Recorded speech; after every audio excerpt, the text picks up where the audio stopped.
C'est encore de nouveau un grand privilège pour moi de faire cette vidéo. Et je voudrais parler d'une génération. Qu'est-ce qu'on entend par une génération dans la Bible? Et cette question m'est venue parce que quand j'ai le temps libre, je lis des articles pour savoir qu'est-ce que les gens pensent. Alors, dans les littératures que j'ai trouvées, il y a deux groupes de gens qui disent, donc il y a un groupe qui dit qu'il y a une génération, c'est 40 ans, et sans fondement.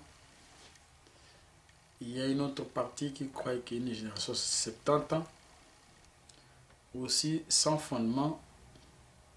Et il y a une autre catégorie qui disent qu'ils ne savent pas de qu'est-ce qu'est une génération. Ils ne savent pas la durée d'une génération. Alors ça c'est une question. Comme tout le monde le dit, il y a un théologien américain du nom de John MacArthur. Ce monsieur a toujours dit que s'il y a une question biblique, la réponse doit être biblique. Alors, la question que nous devons répondre dans cette émission, c'est de savoir quelle est la durée d'une génération. Parce que Jésus avait dit que cette génération ne passera pas. Alors, j'ai voulu vous lire les textes et nous allons trouver la réponse dans le contexte. Parce que c'est toujours très important de lire les choses. Et si on ne le comprend pas, c'est de là que viennent les problèmes. Alors, je vous invite à lire dans vos Bibles, si vous les avez à la maison, dans Matthieu chapitre 24. Écoutez, je vais lire quelques versets. Le verset 1 jusqu'au verset, je crois, 3. Jésus sortit du temple, et comme il s'en allait, ses disciples s'approchèrent pour lui faire remarquer les constructions. Mais il leur dit, voyez tout cela, je vous le dis en vérité, il ne restera pas ici pierre sur pierre, tout sera détruit. Il s'assit sur le mont des Oliviers. Les disciples vinrent en privé lui poser cette question. Dis-nous quand cela arrivera-t-il et quel sera le signe de ton retour et de la fin du monde. Je m'arrête d'abord là. Ici, ramenons-nous toujours dans le contexte. Vous allez voir qu'on va répondre à la durée d'une génération. Les disciples ont fait remarquer les constructions de Jérusalem à Jésus, que nous voici les belles constructions. Et Jésus a dit qu'il ne restera pas ici pierre sur pierre. Toutes ces maisons seront détruites. Et il a dit ça devant les gens. Et ils sont partis, ils sont arrivés quelque part. Maintenant, ils sont restés entre eux. Ils ont posé maintenant la question à Jésus sur le mont des Oliviers. Il dit, dis-nous quand cela arrivera-t-il? Si vous avez bien suivi, quand on pose la question, dis-nous quand cela arrivera-t-il, la question se rapporte à la destruction des maisons. Dis-nous quand cela arrivera-t-il, cela veut dire la destruction de Jérusalem. Deuxième question, quel est le signe de ton retour ou avènement? Pour ceux qui enseignent de fausses doctrines, il y a le mot parousie, la présence physique.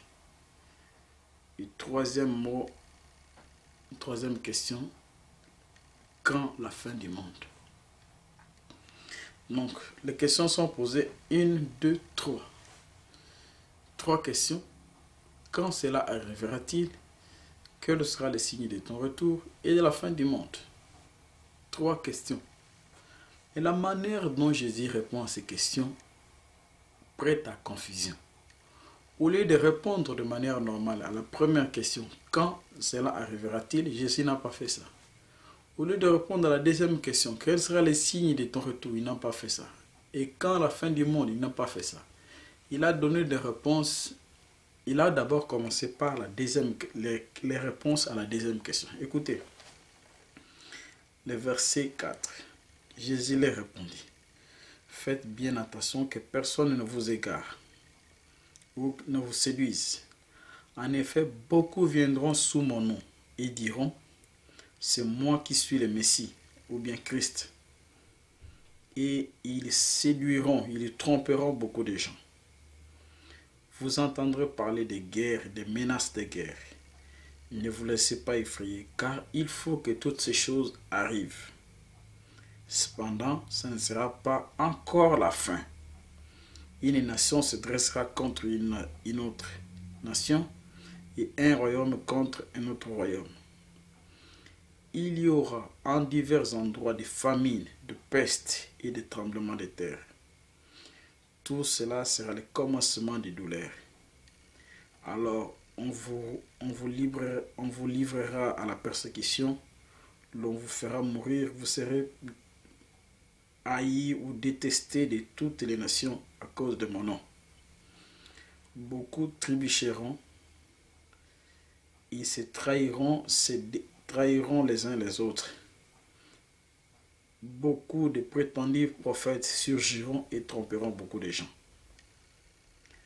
À cause de la progression du mal, l'amour du plus grand nombre se refroidira. Mais celui qui persévérera jusqu'à la fin sera sauvé. Cette bonne nouvelle du royaume sera proclamée dans le monde entier pour servir de témoignage à toutes les nations, alors viendra la fin. Si vous lisez les réponses, il a parlé de faux prophètes, de faux Christ, qui feront des miracles, beaucoup de signes, toutes des menaces de guerre entre les nations, entre les royaumes, des tremblements de terre, des famines. Toutes les déclarations ici que Jésus donne ne répondent pas à la première question. Donc, ce sont les signes de son retour. Il répond à la deuxième question. Alors que la question était, on a commencé par la première question, quand cela arrivera-t-il? C'est important de voir ça. Alors, il a commencé, au lieu de répondre par la première question, la deuxième et la troisième question, maintenant, lui commence par répondre à la deuxième question. Tous les éléments ici, le séducteur, ce sont les signes de son retour. Maintenant, écoutez alors verset 15.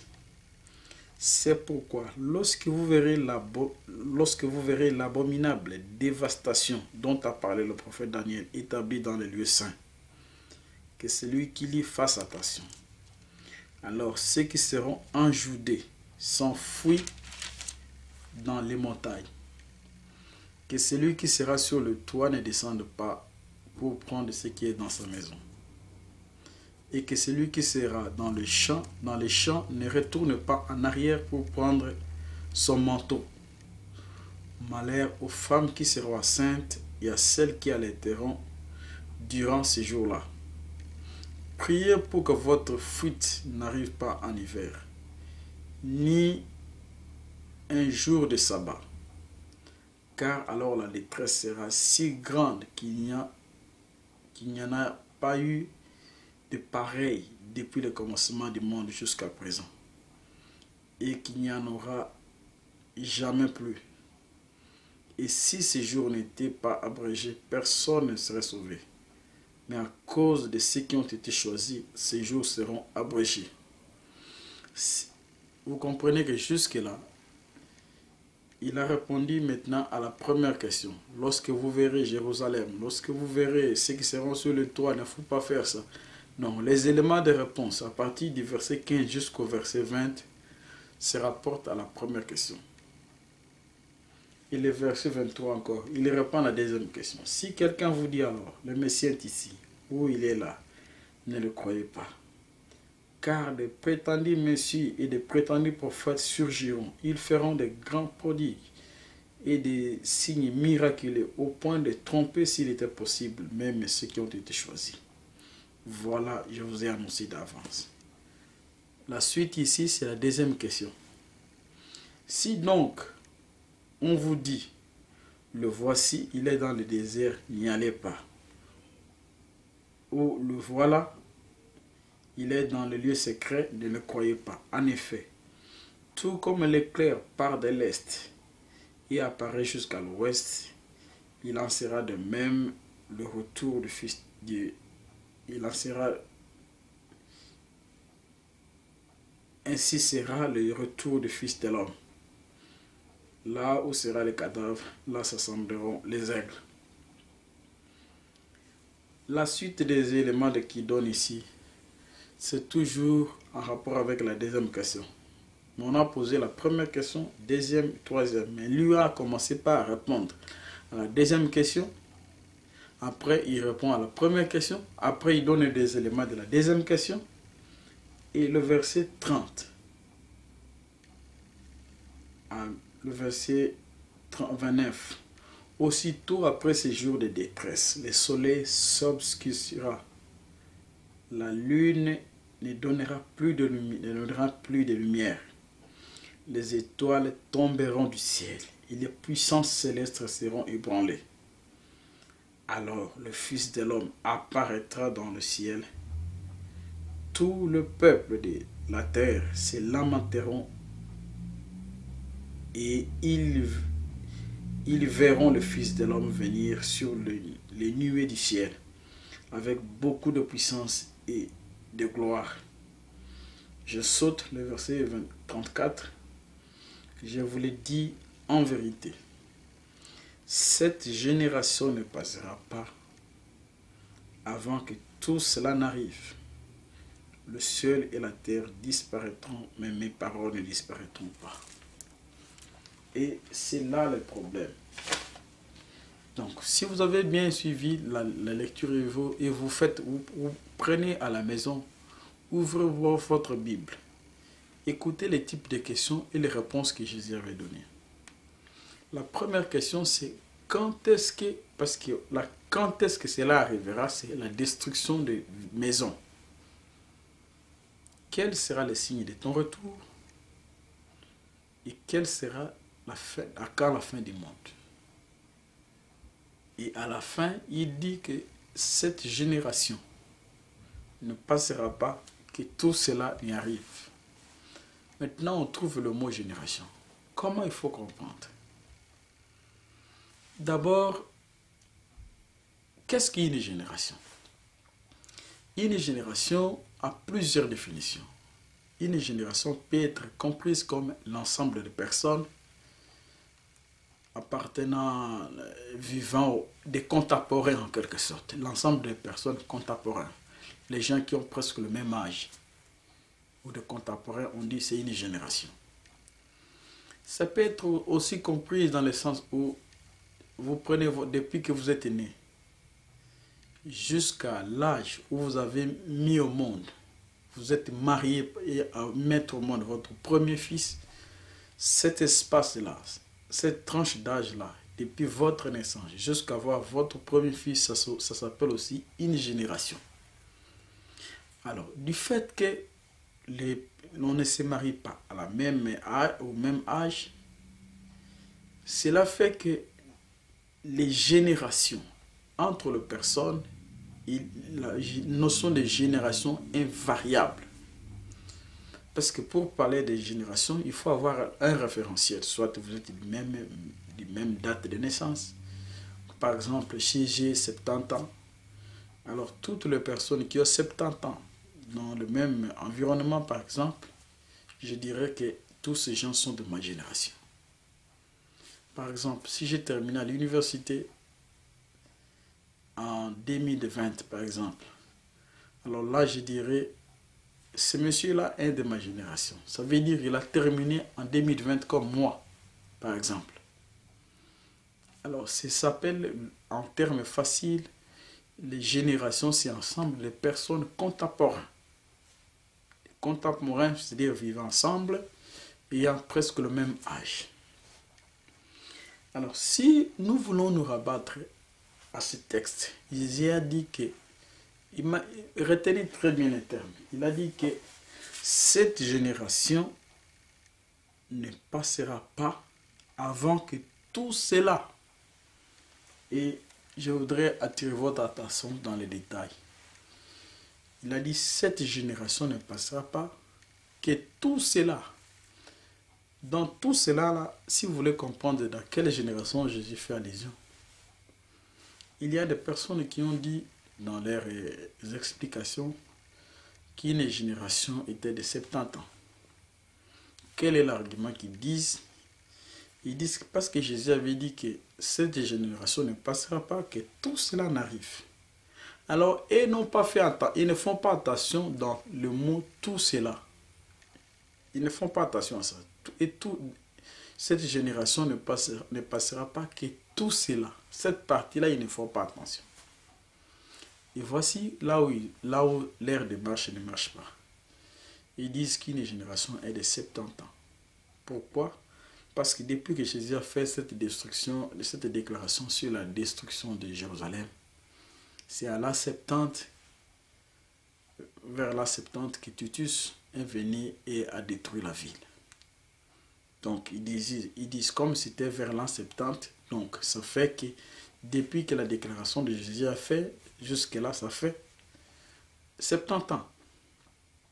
Voici encore pour prouver que ce que ces gens disent là est faux. Jésus n'est pas né à l'an 0. Lisez tous les livres d'histoire. Jésus n'est pas né à l'an 0.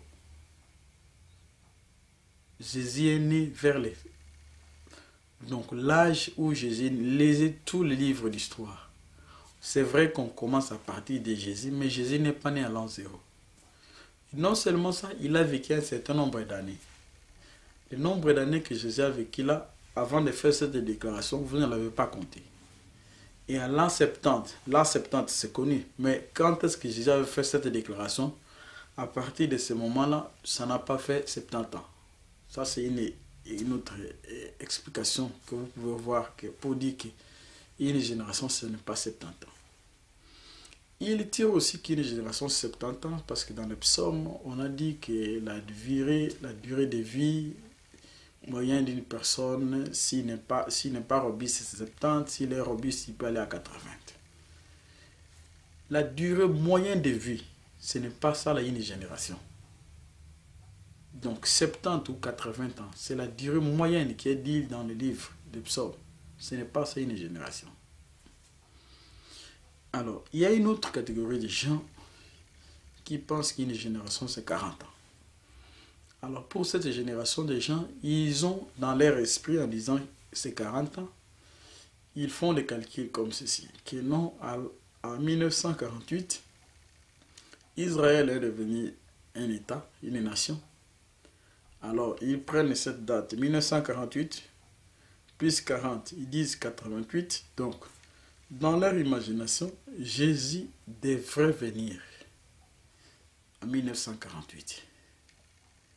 Et parce qu'ils savent, ils s'imaginent qu'une génération, c'est 40 ans. Je dis très bien, dans toute la Bible, il n'y a aucun seul verset qui indique la durée d'une génération. Dans toute la Bible. C'est vrai que les contemporains de Jésus, qui ont marché avec lui, quand Jésus leur avait dit que cette génération ne passera pas, mais voici les détails, que tout cela, là vous ne faites pas attention. C'est vrai qu'ils ont vu Jérusalem être détruit, mais tout cela, vous ne faites pas attention à ces mots. Quel est le mot qui complique si vous voulez déterminer quelle est la génération? C'est Matthieu 24, verset 14.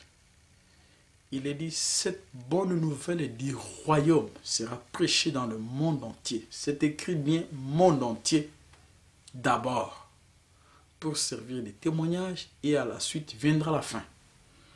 Donc si vous dites que cette génération dont Jésus parlait, il s'agissait de ceux qui verront, qui avons vu peut-être la destruction de Jérusalem, vous avez tort. Pourquoi vous avez tort? C'est parce qu'à l'an 70, l'évangile, rien que même par rapport au continent africain, l'évangile, la Bible n'est pas encore venue en Afrique à l'an 70. Ça, c'est la première des choses. Et alors que la Bible dit que cette bonne nouvelle du royaume, donc la génération dont il s'agissait, ce n'est pas la génération de personnes, des contemporains de Jésus, qui avaient vu la destruction de Jérusalem. Et encore plus, cette déclaration de Jésus qui dit cette génération, il ne la lie ni à la première question, ni à la deuxième question, ni à la troisième. Alors, parce que s'il avait lié cette déclaration, cette génération, à la première question, là, ça serait accompli. Mais, le fait qu'il ait donné tous les signes, dont les signes majeurs aujourd'hui, il est dit, cette bonne nouvelle du royaume devait être prêchée dans le monde entier. Cela fait que, quand bien même Titus, la ville de Jérusalem, a été détruite à la Septante, il ne s'agissait pas de cette génération qui verrait la destruction. Quand bien même ils ont vu ça, Jésus n'avait pas parlé à cette génération-là. Et la génération qui devait voir le retour de Jésus, ce n'est pas une génération à calculer. Pourquoi je dis que ce n'est pas une génération à calculer? Vous n'allez pas vous mettre dans la tête que non, comme Jérusalem est devenu un État en 1948, donc vous imaginez, parce que ça va être à 40. Cette année en 2018, Israël venait de fêter les 70 ans de la création de l'État d'Israël. Alors là, par rapport à vous qui pensez qu'une génération c'est 40 ans, vous avez en dessous 70 ans. 70 ans depuis qu'Israël est créé. Vous êtes en dessous. Si vous pensez qu'une génération c'est 70 ans, Israël a déjà atteint 70 ans. Donc maintenant, quelle est la durée maintenant d'une génération par rapport à vous? Vous voyez que ce sont des mensonges. Jésus n'a pas lié les mots génération à la première question, à la deuxième question, ni à la troisième question. Mais l'élément clé, le mot clé, s'il a dit tout cela, le faux prophète, on les a. S'ils faisaient des miracles, on les a. Les séducteurs, on les a. Ceux qui feront beaucoup de miracles, les troubles, les nations, les menaces, les famines, les tremblements, les tsunamis, tout ça, on a ça. Mais l'élément majeur, si vous voulez connaître la génération, ne faites pas un effort de chercher quelle est la durée. Vous ne parviendrez jamais. Parce que cela est lié à Dieu seul. C'est Dieu qui sait par rapport à quoi il a dit cette génération. Depuis 1948. Parce que la génération aussi évolue en fonction de la technologie. Je donne un exemple. Adam a vécu 130 ans avant d'avoir mis au monde. Et il a vécu 930 ans. Le premier fils après la mort d'Abel, Sem, pardon, il a vécu avant de mettre son premier fils 105 ans. Cela fait que le nombre d'années que chacun a vécu avant de mettre au monde, il y a un homme encore, je peux voir dans mon tableau ici, dans ma Bible. Il y a par exemple un homme du nom de Nacor. Il a eu son premier enfant à l'âge de 29 ans. Et Noé a eu son premier enfant à l'âge de 500 ans. Abraham a eu son premier enfant à l'âge de 100 ans. Noé à l'âge de 130 ans. Seth a mis au monde à l'âge de 105 ans. Kenan à l'âge de 70 ans. Les mecs à l'âge de 182 ans. Donc si vous prenez les livres de chronologie de Matthieu, là vous allez trouver toutes ces dates.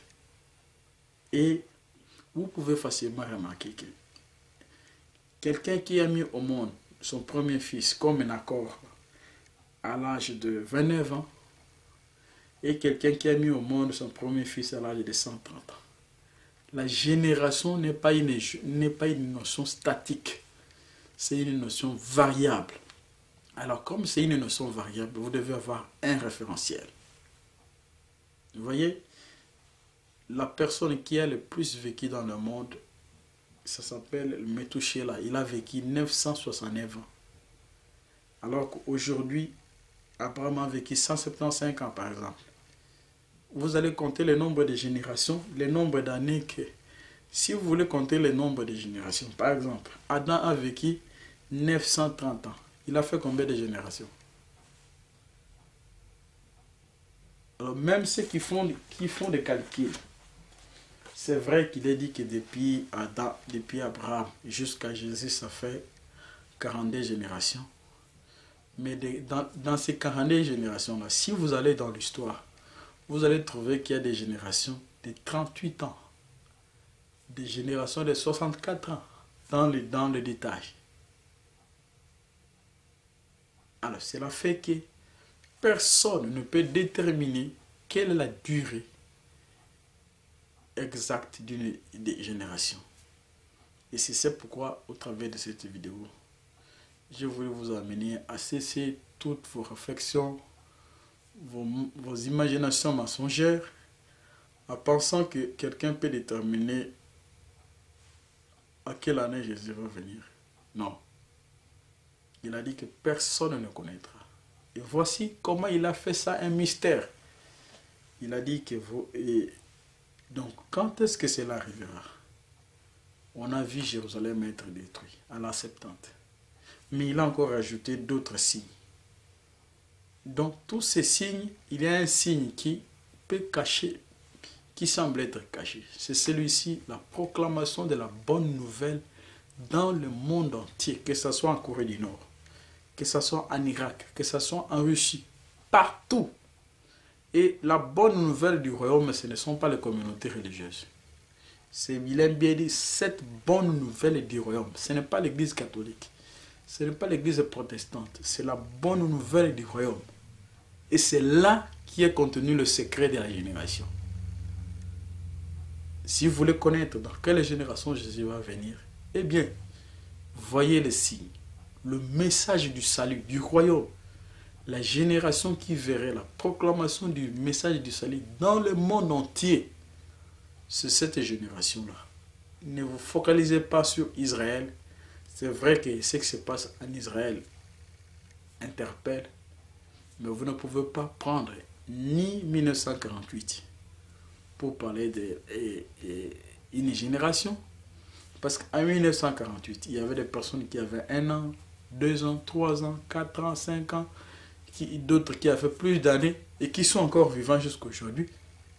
Donc si vous voulez parler des générations par rapport à Israël, alors là vous devez être en mesure de dire que tout le monde qui était vivant au moment où Israël était devenu un État, il constitue une génération. Or la génération c'est par rapport aux âges.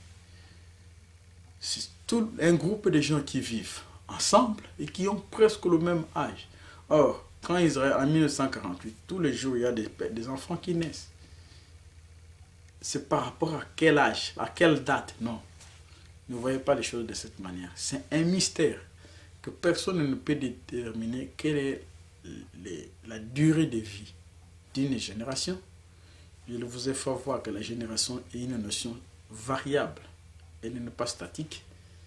Selon que vous êtes peut-être en Afrique et vous êtes dans les pays occidentaux, la technologie elle est beaucoup plus développée. Et quand la science augmente, l'espérance de vie augmente et la durée aussi de vie d'une génération aussi augmente. Vous n'allez pas dire que, comme là en Afrique, on dit que la durée moyenne de vie, comme au Congo, autour de 45 ans par exemple, et que dans le pays développé, la durée moyenne de vie, c'est autour de 80 ou 75 ans. Et vous allez définir une génération par rapport à votre pays. Non. Ça doit être standard. Et Dieu n'a pas voulu que quelqu'un puisse faire des calculs. Il a seulement laissé ça, mais l'indicateur majeur, si vous voulez connaître de quelle génération Jésus parlait, eh bien, le signe, c'est la proclamation du message du salut. J'insiste, ce ne sont pas des églises. La proclamation du message du salut dans le monde entier. Et c'est là les signes que vous devez faire attention. Ne perdez pas votre temps en train de calculer. Donc, la génération, c'est une notion qui est abstraite et il faut un référentiel. Je ne peux pas dire que non, tout le monde est de ma génération. Pourquoi je dis de ma génération? Je dois avoir soit une date, soit un événement. Quelque chose qui lie tout le monde autour d'eux. C'est ça, on dit une génération. Ensemble de contemporains ayant presque le même âge. Et de la même manière, Jésus avait dit que cette génération ne passera pas. Il n'a pas lié le mot génération à la première question, à la deuxième question, ni à la troisième question. Ne commettez pas l'erreur de dire quelque chose que l'Écriture n'a pas dit. Jésus n'a jamais dit. Parce que si vous prenez le mot génération et que vous le collez au sens où les gens le veulent le coller, ça va vous amener à dire qu'une génération c'est 70 ans ou 64 ans. Or, depuis qu'Israël a devenu un État, c'est en 2018, ça fait 70 ans. Alors, tous vos calculs vont tomber en zéro. Ne vous préoccupez pas de chercher la date. Jésus a dit que ce qui est de l'heure et du jour, personne. Alors là aussi, il y en a qui font le malin. Comme il n'a pas dit, comme il a dit l'heure et le jour, c'est qu'on peut connaître l'année. Vous vous trompez. Ce sont seulement des imaginations. Obéissez seulement à la parole de Dieu. Vivez et laissez tout entre les mains de Dieu. C'est lui-même au temps opportun. C'est lui-même qui accomplit sa parole. Et personne n'accomplira la parole de Dieu. C'est Dieu qui accomplira ce qu'il a dit. Et personne ne lui forcera d'accomplir. Dieu ne vient jamais en retard. Et ça a été ma contribution pour vous laisser éclairer que la génération, c'est une notion dynamique, selon le progrès, selon l'espérance de vie qu'ont des personnes. Donc, vous ne pouvez pas. Imaginez, on dit que depuis Abraham jusqu'à Jésus, ça fait 42 générations. Maintenant, si vous observez le nombre d'années, si vous mettez qu'une génération, c'est 70 ans, vous prenez 42 fois 70, fois le nombre vous allez trouver combien? 2000 combien d'années? Tout ça sont des mensonges. Si vous prenez 42 fois 70, 42 fois 40, ce sont des mensonges. Oubliez ça. L'essentiel, c'est de vivre une vie qui soit digne devant Dieu, correcte, et que Dieu nous fasse grâce. Je crois qu'après avoir suivi ça, et que vous analysez ce que j'ai dit, Jésus n'a jamais dit la génération, il a rapporté ni à la première question, ni à la deuxième, ni à la troisième question. Mais l'élément majeur, si vous voulez connaître quelle est la génération qui verrait le retour de Jésus, parce qu'à l'an 70, le message du salut n'était pas proclamé dans le monde entier. C'est ça l'élément clé. Vérifier la proclamation du message du salut dans le monde, c'est bien dit, dans le monde entier. Tout peuple, toute nation et toute langue. Que Dieu vous bénisse. Merci.